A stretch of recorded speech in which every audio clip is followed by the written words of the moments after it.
디케의 안대와 베리스터의 가발. 그리스 신화에 나오는 정의의 여신인 디케, 다이는 한 손에 저울을 또 다른 한 손에는 칼을 들고 있다. 이는 공평무사한 판단과 엄정한 법의 집행을 표상한다.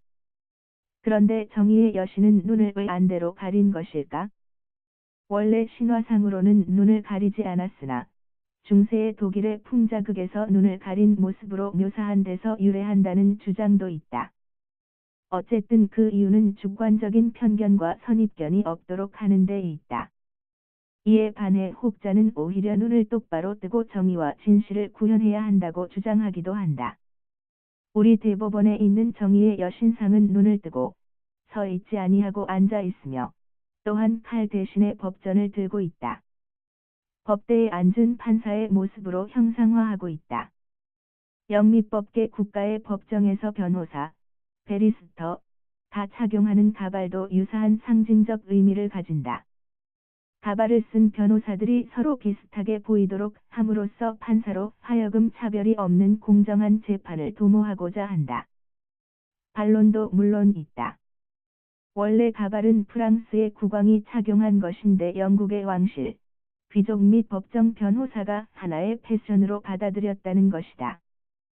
퇴임 판사인 변호사, 즉 소위 전관 변호사의 불공정 개연성 논란 등을 근원적으로 해결하는 법 제도화를 정착시킨 대표적인 나라가 홍콩이다. 홍콩 법원에서는 법관 임용 시 변호사 개업 포기 각서를 받고 있다. 이 때문에 경력 변호사들의 판사 임용 지원은 잠옷 신중하다.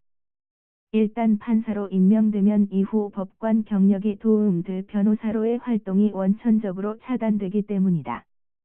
호주도 홍콩과 유사하나 법관 임관 1년 이내에 퇴직한 경우에 한 해 예외적으로 변호사 개업을 허용하는 점이 다를 뿐이다.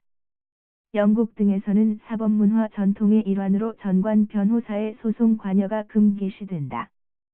모두 다 전관 변호사의 재판부와의 과거 친분 등에 따른 불공정성 개입 또는 의혹을 근원적으로 차단하는 법 제도 또는 사법문화를 공고하게 구축하고 있다. 이처럼 성숙한 선진 법제도와 사법문화는 법관에 대한 무한한 경외심의 표시와 동시에 상응하는 철저한 헌신과 자기 희생도 함께 요구한다. 공정성과 형평성을 해칠 가능성이 있는 이해충돌 문제에 대해서는 예외 없이 모두 엄격하다. 미국의 경영 판단의 법리는 참조할 만한 좋은 사례가 된다. 통상적으로는 회사의 임원진이 내린 경영 판단은 최대한 존중되고 사후적인 사법 심사는 가급적 자제된다. 그러나 임원진의 이해관계가 조금이라도 개입되면 입장이 완전히 돌변한다. 그 경우 경영 판단 사항은 더 이상 이 원칙에 따른 보호 자체가 불가능하고 더 엄격한 기준에 의한 사법 심사와 그에 따른 법적인 책임만이 문제된다. 최근의 충격적인 공직자 비리 문제 등으로 공정, 형평 그리고 엄중한 법 집행에 대한 사회적 요구는 과거 그 어느 때보다도 높다. 이에 부응하려면 최후의 보루인 사법부 스스로 먼저 모범을 보여야 한다. 그런 차원에서 전관예우 등의 문제는 사법부가 가장 시급하게 해결해야 할 현안이다.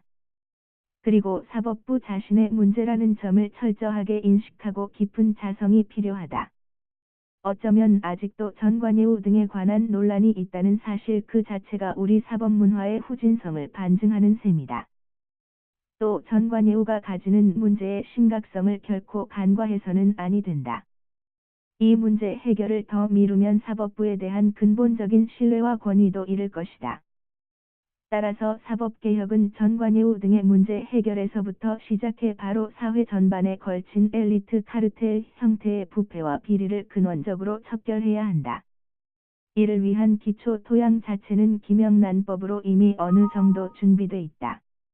이제 무엇보다도 중요한 부분은 이를 주도적으로 추진해야 할 사법부 자신의 가혹할 정도의 자성과 반성, 확고한 실천 의지, 그리고 강력한 추진과 실천이다. 범사회적 차원의 지속적인 관심과 감시 감독이야말로 청렴하고 모범적인 선진 사법 문화를 가꾸어 나가는 데 가장 주요한 버팀목이 될 것이다.